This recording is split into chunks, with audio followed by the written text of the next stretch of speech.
Hello అండి, hi, welcome back to our channel. ఎలా ఉన్నారండి? నేను చాలా బాగున్నాను. ఐ హోప్ మీరందరూ బాగున్నారని అనుకుంటున్నాను. ఈ వ్లాగ్ వచ్చేసి ఫ్రైడే రోజు వ్లాగ్ అండి. ఫ్రైడే రోజు అయితే ఇంట్లో వర్క్ అంతా కంప్లీట్ చేసేసి పూజ కూడా కంప్లీట్ చేసేసుకున్నానండి.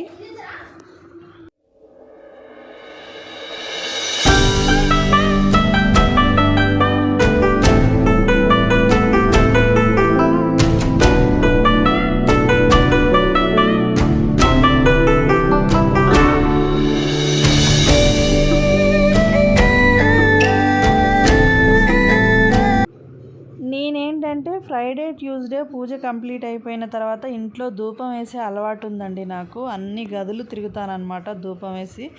ఆ పొగంతా అన్ని గదులకి పట్టిస్తాను. ఎందుకంటే ఇంట్లో ఏదైనా నెగిటివ్ ఉంటే పోతుందని నా నమ్మకం అనమాట. చాలా ప్రశాంతంగా ఉంటుందండి. నేను అలా చేస్తూనే ఉంటాను. ఫ్రైడే ట్యూస్డే చేస్తాను అనమాట. డైలీ ఏమో ధూప్ స్టిక్స్ వెలిగించి హాల్లోనే పెడతాను, కానీ ఫ్రైడే ట్యూస్డే మాత్రం అన్ని గదులు తిరుగుతాను ఇలా ధూపం వేసుకుంటూ. చాలా మంచిగా అనిపిస్తుంది నాకైతే. ఇంకా అలానే నేను ఇల్లంతా భలే పాజిటివ్ అనిపిస్తుంది అండి. రెగ్యులర్గా ధూపం వెలిగించినా కానీ నాకు ఎందుకో పాజిటివ్గా అనిపిస్తుంది అనమాట. అలా నాకు అలవాటు అయిపోయింది. నెక్స్ట్ వచ్చేసి నెత్తంతా తూడ్చుకుంటున్నాను. ఇప్పటి వరకు అయితే టవల్ కట్టుకొనే ఉన్నాను కదా, ఇంకైతే తూడ్చేసుకుంటున్నాను అనమాట. ఇది వచ్చేసి ఈవినింగ్ టైం అండి. ఫ్రైడే రోజు మార్నింగ్ నాకు కుదరలేదు, నేను చాలా బిజీగా ఉన్నాను అనమాట. అందువల్ల మా పెద్ద బాబు చేశాడు మార్నింగ్ పూజ. ఇప్పుడేమో నేను చేసుకుంటున్నాను అనమాట. మార్నింగ్ చేయలేదని చెప్పేసి ఈవినింగ్ నేనే ఫాస్ట్గా 6:10 అయిందండి పూజ అంతా కంప్లీట్ అయిపోయేలోపు. 6:10 6:20 అయిందనమాట పూజ కంప్లీట్ చేసుకునేలోపు. ఎప్పుడైతే మార్నింగే చేస్తానో, ఇంకేదన్నా బిజీగా ఉన్నప్పుడు, ఇలా ఏదన్నా పని ఉన్నప్పుడే ఈవినింగ్ టైం చేస్తానన్నమాట. ఖచ్చితంగా మార్నింగ్ కానీ ఈవినింగ్ కానీ ఖచ్చితంగా చేసుకుంటాను పూజ. అది నాకు అలవాటు అయిపోయింది. ఇంకా నెక్స్ట్ వచ్చేసి మార్నింగ్ నేను ములక్కాయ పప్పు చేశానండి. ఇంకా పప్పులోకి చపాతీలు బాగుంటాయి కదా. ఇప్పుడైతే చపాతీ పిండి అయితే కలిపేస్తున్నాను అనమాట చపాతీలు చేయడానికి. రైస్ కూడా ఉంది. పిల్లలు రైస్ తినేస్తారు, మేము చపాతీ తినేస్తాం అనమాట. పిల్లలు కూడా చపాతీ తింటారు, బట్ వాళ్ళు ఒకటి ఏమో తినేసి రైస్ తినేస్తారు. ఇప్పుడైతే చపాతీ పిండి కలిపేస్తున్నాను. కలిపి కొంచెం సేపు పక్కన పెట్టేస్తే అది మెత్తగా అవుతుంది కదా. నెక్స్ట్ వచ్చేసి నేను చపాతీలు చేసుకుంటాను. సామాన్లు అన్నీ కడిగి పెట్టాను కదండి. ఎప్పుడు అయినా సరే నాకు నా పిల్లలు చాలా బాగా హెల్ప్ చేస్తారండి. నాకు ఎప్పుడైనా హెల్త్ బాగాలేదన్నా, లేదన్నా నేను తొందరగా ఫాస్ట్గా పని కంప్లీట్ చేసుకోవాలి, కొంచెం పని చేయండి నాన్న, హెల్ప్ చేయండి అంటే చేస్తుంటారు. కానీ రెగ్యులర్గా మాత్రం వాళ్ళు చేసే పని ఏంటంటే సోఫాలు నీట్గా చదురుతారు, డైనింగ్ టేబుల్ తుడుస్తారనమాట. అండ్ సామాన్లు నేను డైలీ సామాన్లు కడిగి పెడతాను కదా, రోజుకొకళ్ళు అయితే చదురుతూ ఉంటారు. మార్నింగ్ చిన్న ఆయన చదివితే ఈవినింగ్ పెద్ద ఆయన, ఈవినింగ్ పెద్ద ఆయన చదివితే మార్నింగ్ చిన్న ఆయన, అట్లా చదురుతూ ఉంటారు అనమాట సామాన్లు అయితే. ఇంకా చిన్న చిన్నగా వాటర్ బాటిళ్ళలో నింపి పెట్టడం, లేదంటే బట్టలు బయట ఆరేసి ఉంటే తీసుకొచ్చి ఇంట్లో వేయడం. ఒక్కోసారి వాళ్ళ బట్టలు వాళ్ళే మడతేసి పెట్టుకుంటారు. నేనైతే అలా అలవాటు చేశాను పిల్లలకి.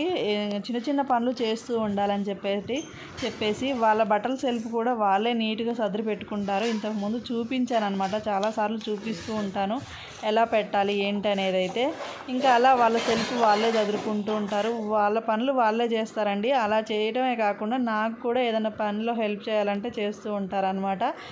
అలా మా చిన్నోడేమో సామాన్లు చదురుతూ ఉన్నాడు, పెద్దోడేమో నేను చపాతీలు చేస్తుంటే కాలుస్తా అని చెప్పేసి పెనం అయితే ఆన్ చేసి పెట్టాడనమాట గ్యాస్ మీద.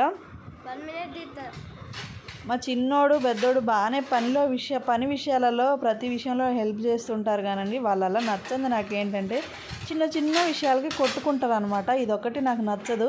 నాకేమో కోపం వస్తుంది, గట్టిగా కొట్టుకుంటుంటారు. ఎందుకు అట్లా కొట్టుకుంటారంటే ఇంక అసలు ఏం సమాధానం చెప్పదు. అప్పుడు నాకు కోపం వచ్చి కొట్టాల్సి వస్తుంది.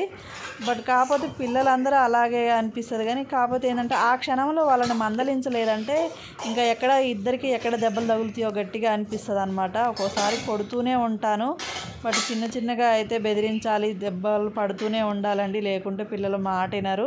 మా పిల్లలు అయితే ఇంకా ప్రతి విషయంలో హెల్ప్ చేస్తూ ఉంటారు, కానీ కొట్టుకోవడం ఒక్కటి మారదనమాట. అది ఎందుకో నాకు అర్థం కాదు. మగపిల్లలు అంటేనే అలా ఉంటారో ఏమో, నాకేం అర్థం అవ్వదు. ఏ విషయంలో అయినా ఎంత బాగా హెల్ప్ చేస్తారో, ఎంత బాగా ఉంటారో. ఆ కొట్టుకోవడం ఒకటి మానితే చాలా బాగా అనిపిస్తుంది. పెద్దగా అయినాక ఏమైనా తగ్గుతుందేమో చూడాలి. ఇంకా పెద్ద బావేమో చపాతీలు కాలుస్తున్నాడు అనమాట. ఆల్మోస్ట్ నేను ఎప్పుడు చపాతీలు చేసినా ఒకవేళ తను ఆడుకోవడానికి పోకుంటే తనే కాలుస్తాడు ఎక్కువ శాతం చపాతీలు. ఇంకా ఆయనకి దోశలు కూడా పోసుకోవడం వచ్చు అనమాట. దోశలు కూడా పోస్తూ ఉంటాడు. ఇక చపాతీలు అయితే కాల్చడం కంప్లీట్ అయిపోయిందండి. నెక్స్ట్ వచ్చేసి మార్నింగ్ ములక్కాయ పప్పు చేశానమాట. ఇంకా చపాతీలు, రైసు నైట్కి డిన్నర్కి అయితే ప్రిపేర్ చేసేసుకున్నాను. మా వారు వచ్చిన తర్వాత మేమైతే ఫ్రెష్ అయిపోయాము. మా వారు వచ్చి ఫ్రెష్ అయిన తర్వాత తినేసేయాలన్నమాట. ఇదండి ఈరోజు వీడియో. మా వీడియో మీకు నచ్చినట్టయితే లైక్ చేయండి, షేర్ చేయండి, సబ్స్క్రైబ్ చేసుకోండి. మరొక వీడియోతో మళ్ళీ కలుసుకుందాం. Thank you for watching.